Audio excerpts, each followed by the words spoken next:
बोलो भक्त और भगवान की जय। पिछले एपिसोड में आपने सुग्रीव जी का वर्णन सुना। अब आप श्री विभीषण जी का वर्णन सुने। भगवान के प्रिय भक्त श्री विभीषण जी। बोलो विभीषण जी महाराज की जय। शरणागति के ज्वलंत उदाहरण श्री विभीषण जी हैं। ये राक्षस वंश में उत्पन्न होकर भी वैष्णवाग्रणी बने। पुलस्त्य के पुत्र विश्रवा हुए। विश्रवा के सबसे बड़े पुत्र कुबेर हुए, जिन्हें ब्रह्मा जी ने चतुर्थ प्रजापति बनाया। विश्रवा के एक असुर कन्या से रावण, कुंभकर्ण और विभीषण ये 3 पुत्र और हुए। तीनों ने ही घोर तप किया। उनकी उग्र तपस्या देखकर ब्रह्मा जी ने उनके सामने प्रकट हुए। वरदान मांगने को कहा। रावण ने त्रिलोक के विजयी होने का वरदान मांगा। कुंभकर्ण ने 6 महीने की नींद मांगी, किंतु विभीषण जी ने कुछ भी नहीं मांगा। उन्होंने ब्रह्मा जी से कहा, मुझे भगवत भक्ति प्रदान कीजिए। सबको यथा योग्य वरदान देकर ब्रह्मा जी अपने लोक को चले गए और रावण ने कुबेर को निकालकर असुरों की प्राचीन पुरी लंका को अपनी राजधानी बनाया। विभीषण भी अपने भाई रावण के साथ लंकापुरी में आकर रहने लगे। रावण ने त्रिलोक के विजय किया। वह दंडकारण्य में पंचवटी से जगन माता सीता जी को हर लाया। विभीषण जी ने उसे बहुत समझाया। दूसरे की स्त्री को ऐसे हर लाना ठीक नहीं। तुम समझते नहीं, श्री राम साक्षात परब्रह्म परमात्मा हैं।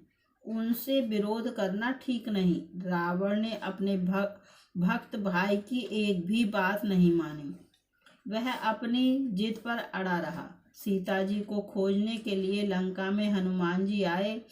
द्वार द्वार और गली गली में वे सीता जी को खोजते फिरे। उसी खोज में उन्होंने विभीषण जी का घर देखा। घर के चारों ओर राम नाम अंकित थे।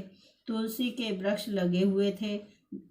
देखकर हनुमान जी आश्चर्य में पड़ गए और सोचने लगे, लंका निश्चर निकर निवासा, यहाँ कहाँ सज्जन कर बासा।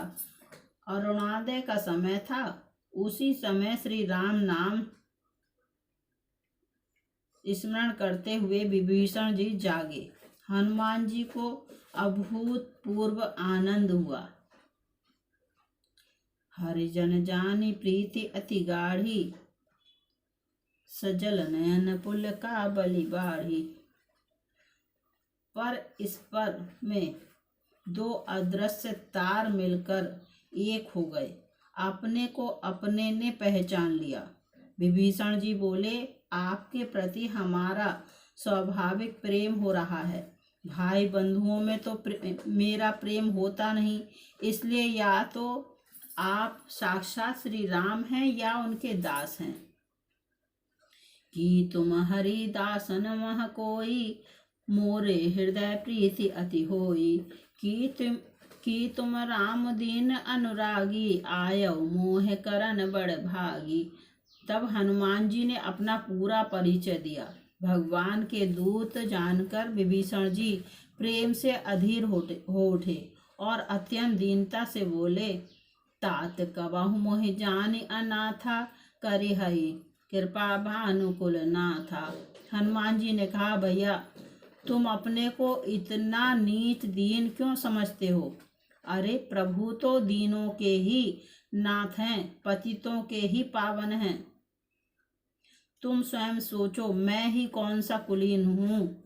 जब मुझ जैसे चंचल बानर को उन्होंने अपना लिया तो फिर तुम्हारी तो बात ही क्या। विभीषण जी बोले, अब मोहि भा भरोस हनुमंता, बिनु हरि कृपा मिलहि नहीं संता। परस्पर में बातें हुई।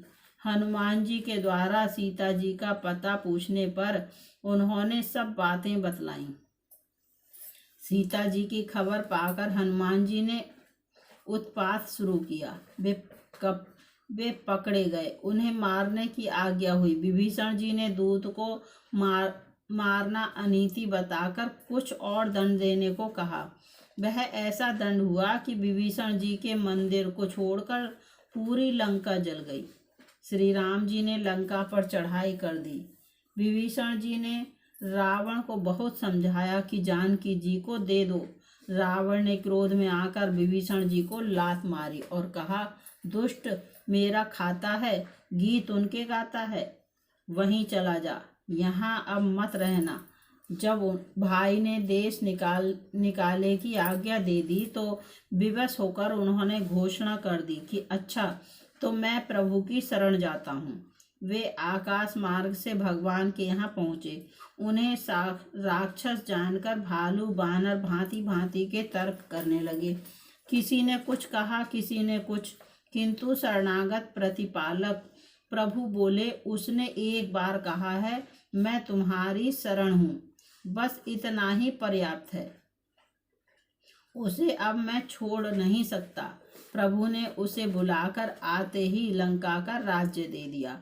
विभीषण की कामना तो प्रभुपाद पद्मों के स्पर्श से नष्ट हो गई थी, फिर भी प्रभु भक्तों की पूर्व कामनाओं को भी पूरा करते हैं। विभीषण ने अपना सर्वस्व भगवान के चरणों में समर्पण कर दिया और हर प्रकार से भगवान की सेवा की। रावण सपरिवार मारा गया। विभीषण को राज्य मिला। उन्होंने बानर भालुओं का खूब सत्कार किया। पुष्पक विमान पर चढ़ाकर वे श्री राम जी को अवधपुरी तक पहुंचाने गए। वहां भगवान ने गुरु जी से अपना प्रिय सखा बताकर इनकी बड़ी प्रशंसा की। भगवान ने इनका बड़ा सम्मान किया और अजर अमर होने का आशीर्वाद दिया। प्रातः स्मरणीय 7 चिरंजीवियों में भक्तवर विभीषण जी भी हैं और वे अभी तक वर्तमान में हैं। भगवान कितने भक्तवत्सल हैं, वे शरणागत के सब दोष भूल जाते हैं।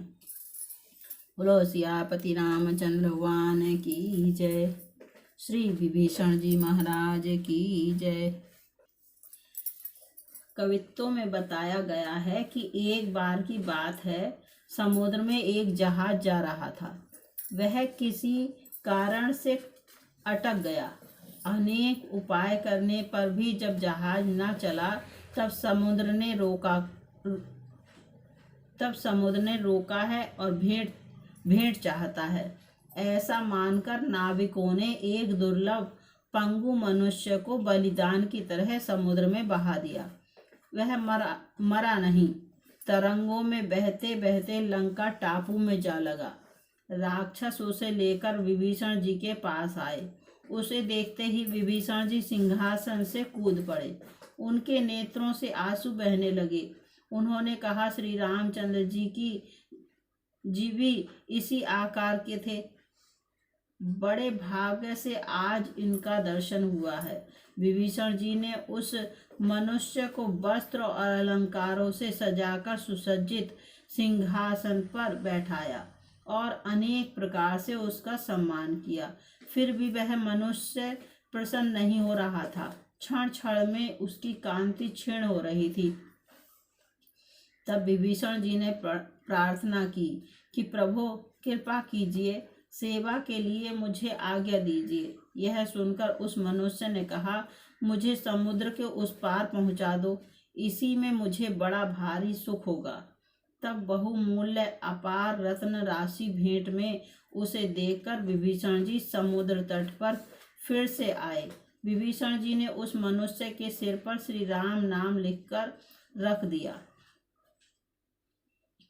और कहा कि यही राम नाम तुम्हें समुद्र से पार कर देगा। विभीषण की कृपा से उस मनुष्य में भी सच्चा प्रेम और विश्वास उत्पन्न हो गया और वह उसी ठौर बैठ गया। संयोगवश वही जहाज फिर लौट कर आया जिससे इसे गिराया गया था। जहाज पर के लोगों ने इसे पहचान लिया। पूछने पर उसने उल्लासपूर्वक सब वृतांत बताया।